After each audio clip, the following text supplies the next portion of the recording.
જય શ્રી કૃષ્ણ મિત્રો, એક નવી ટ્રીકની સાથે જ હું અહીંયા તમારી માટે ગુજરાતી પૂરણપોળીની રેસીપી લઈને આવી છું. અને ફ્રેન્ડ્સ, આ પૂરણપોળી માટેનો જે આપણે મસાલો તૈયાર કરીશું ને, તેની અંદર એક એવી સિક્રેટ વસ્તુ ઉમેરીશું જેથી કરીને તેનો સ્વાદ બમણો થઈ જશે. અને આ રીતે તમે પહેલાં ક્યારેય નહીં બનાવી હોય તેની હું તમને 100% ગેરંટી આપું છું.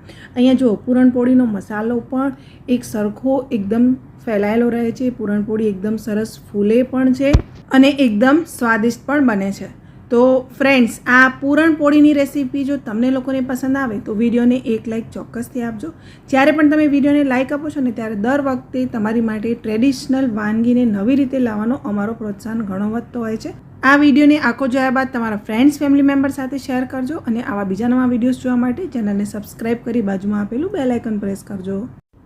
તો સૌપ્રથમ અહીંયા મેં આ રીતે અડધા કપથી થોડીક વધારે તુવેર દાળ લઈ લીધી છે.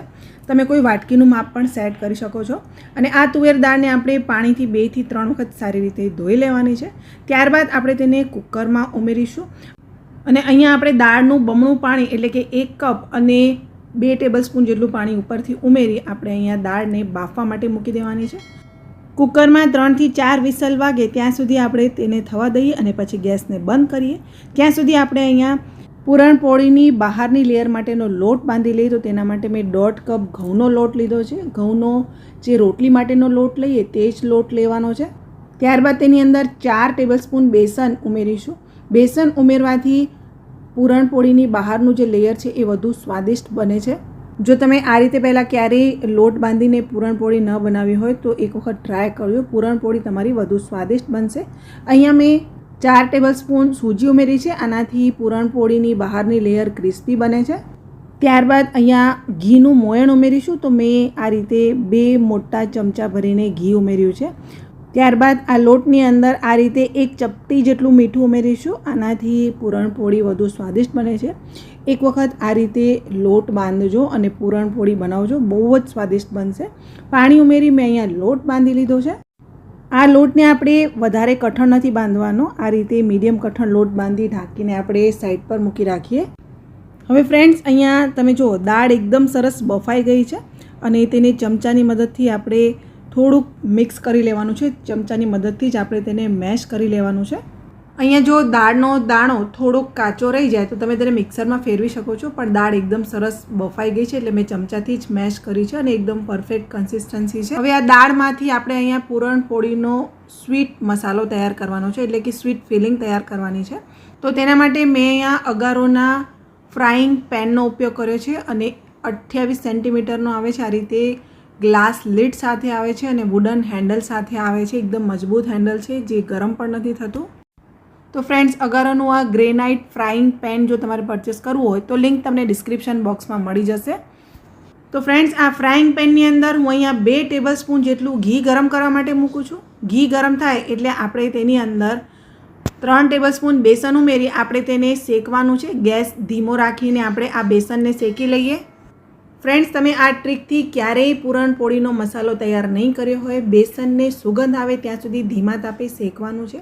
આ રીતે તેનો કલર પણ થોડોક ચેન્જ થશે. અને ત્યારબાદ આ તુવેરની બાફેલી દાળનો માવો આપણે ઉમેરવાનો છે. સાથે જ આપણે તેમાં અડધા કપ જેટલો ગોળ ઉમેરી લઈશું અને તેને આપણે બરાબર મિક્સ કરી લઈશું. તો ફ્રેન્ડ્સ, પૂરણપોળીના આ ફિલિંગને તૈયાર કરવા માટે મેં ગોળનો ઉપયોગ કર્યો છે. તમે ખાંડનો ઉપયોગ પણ કરી શકો છો. હવે મેં અહીંયા આ રીતે 10 કાજુ અને 10 બદામને મિક્સરમાં ગ્રાઇન્ડ કરી તેનો પાવડર તૈયાર કર્યો હતો તે ઉમેરી લીધો છે અને તેને આપણે આ રીતે બરાબર મિક્સ કરી લઈએ. ડ્રાયફ્રૂટનો પાવડર ઉમેરવો બિલકુલ ઓપ્શનલ છે, તમે સ્કીપ કરી શકો છો. હવે તેની અંદર આ રીતે 5 ચમચી મેં જાયફળ પાવડર ઉમેર્યો છે અને અડધી ચમચી ઇલાયચી પાવડર ઉમેર્યો છે. 1 ચમચી હું તેની અંદર આ રીતે ખસખસ ઉમેરી લઉં છું અને આ બધું જ હું બરાબર મિક્સ કરી લઉં છું. ત્યારબાદ આ માવાને વધુ સ્વાદિષ્ટ બનાવવા માટે હું તેની અંદર આ રીતે 25 ગ્રામ મિલ્ક પાવડર ઉમેરું છું. તો ફ્રેન્ડ્સ, મિલ્ક પાવડરની જગ્યાએ તમે મોરો માવો પણ લઈ શકો છો, પણ અહીંયા મેં મિલ્ક પાવડર એટલા માટે ઉમેર્યું છે કારણ કે આ જે ફિલિંગ છે એ ડ્રાય રહે. જો તમે માવો ઉમેરો તો તે થોડુંક ઢીલું થઈ જતું હોય છે, પણ આ રીતે મિલ્ક પાવડર ઉમેરશો તો સ્વાદિષ્ટ પણ બનશે અને એકદમ સરસ ડ્રાય પણ રહેશે. તો અહીંયા જો આ જે માવો છે એકદમ સરસ તૈયાર થઈ ગયો છે, એકદમ સરસ તેણે પેન છોડી દીધું છે અને આને આપણે આ રીતે એક પ્લેટમાં કાઢી થોડીવાર માટે ઠંડો થવા દઈશું. આ માવાને અડી શકાય એટલું થોડુંક ઠંડુ થવા દેવાનું અને પછી હાથમાં આ રીતે થોડુંક ઘી અથવા તેલ લઈ આપણે આના બોલ્સ બનાવી લેવાના છે. આપણે બધી પૂરણપોળી એક સરખી સાઇઝની બનાવી હોય તો માવાના આ રીતે એક સરખા બોલ્સ તૈયાર કરી લેવાના. ફ્રેન્ડ્સ, આ વિડીયો તમે ક્યાંથી જોઈ રહ્યા છો, તમારા ગામનું નામ અને તમારું નામ કોમેન્ટ સેક્શનમાં લખજો એટલે મને ખબર પડે કે મારા વ્યૂવર્સ કોણ છે, ક્યાંથી મારી ચેનલને રેગ્યુલરલી જોતા રહે છે. તો ફ્રેન્ડ્સ, અહીંયા તમે જો મેં પૂરણપોળીના માવાના આ રીતના બોલ્સ તૈયાર કરી લીધા છે. હવે આપણે જે લોટને રેસ્ટ પર રાખ્યો હતો તેમાં થોડુંક ઓઇલ ઉમેરી આપણે તેને મસળી લઈએ અને એકદમ સરસ આપણે તેને સ્મૂથ કરી લઈએ.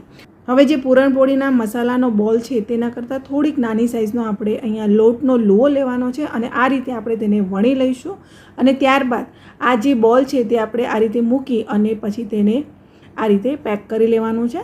તો કચોરી આપણે જેમ બંધ કરીએ એ રીતે બંધ કરવાનું અને ઉપરથી તેને એકદમ સરસ પહેલાં પેક કરી લેવાનું આ રીતે અને પછી વધારાનો લોટ કાઢી લેવાનો. ત્યારબાદ આ રીતે તેને પ્રેસ કરી આપણે અહીંયા પૂરણપોળીનો લુઓ તૈયાર કરી લીધો. કોરો લોટ ભભરાવી આપણે તેને આ રીતે વણી લેવાનું છે અને તમારે હળવા હાથે જ વણીને આ રીતે થોડીક જાડી એવી પૂરણપોળી તૈયાર કરવાની છે. જો તમને હું અહીંયા બીજી પણ બતાવી દઉં છું. તો લોટની આપણે આ રીતે લુઓ બનાવી પૂરી વણી તેમાં આપણે આ પૂરણ મૂકી દીધું અને પછી આપણે તેને કચોરીની જેમ આ રીતે ફોલ્ડ કરી લેવાનું છે અને ત્યારબાદ આપણે તેને પેક કરી અને વધારાનો લોટ જે છે એ આપણે કાઢી લેવાનો છે. તેની ઉપર આપણે કોરો લોટ ભભરાવી તેને હળવા હાથે આ રીતે વણી અને પૂરણપોળી તૈયાર કરી લઈશું. હવે આપણે તેને શેકી લઈએ. તો ગેસની ફ્લેમને સ્લો ટુ મીડિયમ ઉપર રાખી આપણે તેને શેકવાનું છે. બંને બાજુ આ રીતે થોડીક શેકાઈ જાય એટલે આપણે તેમાં ઘી લગાવીશું. તો 1 ચમચી ઘી લગાવી હું તેને આ રીતે ફ્લિપ કરું છું. ઉપરથી ફરીથી હું 1 ચમચી ઘી લગાવું છું. તો બંને બાજુ 1 ચમચી ઘી લગાવી લેવાનું. તમે બટર કે ઓઇલમાં પણ શેકી શકો છો અને તમે જોશો કે ધીરે ધીરે આ આપણી પૂરણપોળી છે તે એકદમ સરસ રીતે ફૂલી જાય છે. તો અહીંયા જો તમે લોટ વ્યવસ્થિત રીતે બાંધેલો હશે અને પૂરણ પણ આ રીતે તૈયાર કરેલું હશે તો તમારી પૂરણપોળી બધી ફૂલવાની જ છે. જો અહીંયા હું તમને બીજી પણ બતાવું છું કે બંને બાજુ પૂરણપોળી આ રીતે થોડીક શેકાય અને આપણે તેમાં ઘી ઉમેરીએ એટલે તે એકદમ સરસ ફૂલવા લાગે છે. તો આપણા ગુજરાતી ઘરોમાં અવારનવાર આ પૂરણપોળી બનતી જ હોય છે. ઘણા લોકોથી પૂરણપોળી પરફેક્ટ નથી બનતી પણ મેં તમને એ બધી જ ટિપ્સ આપી દીધી છે. એક વખત આ રીતે ટ્રાય કરશો તો તમારી પૂરણપોળી એકદમ સરસ તૈયાર થશે. તો ફ્રેન્ડ્સ, હવેથી મહેમાન આવે અથવા તમારા ઘરમાં કોઈ પ્રસંગ હોય તો તમે પણ મારી આ પૂરણપોળીની રેસીપી ટ્રાય કરજો. આ રેસીપી ગમી હોય અને વિડીયો પસંદ આવ્યો હોય તો વિડીયોને એક લાઇક ચોક્કસથી આપજો. આ વિડીયોને તમારા ફ્રેન્ડ્સ અને ફેમિલી મેમ્બર સાથે શેર કરજો. આવા બીજા નવા વિડીયોઝ જોવા માટે ચેનલને સબસ્ક્રાઇબ કરી બાજુમાં આપેલું બેલ આઇકન પ્રેસ કરી ઓલ નોટિફિકેશન પ્રેસ કરજો. આ વિડીયો જો તમે મારા ફેસબુક પેજ પર જોઈ રહ્યા છો તો મારા ફેસબુક પેજને પણ ફોલો કરી બાજુમાં આપેલું બેલ આઇકન પ્રેસ કરી ઓલ નોટિફિકેશન પ્રેસ કરજો. ફરીથી મળીશું એક નવી રેસીપી સાથે. ત્યાં સુધી તમને બધાને મારા જય શ્રી કૃષ્ણ.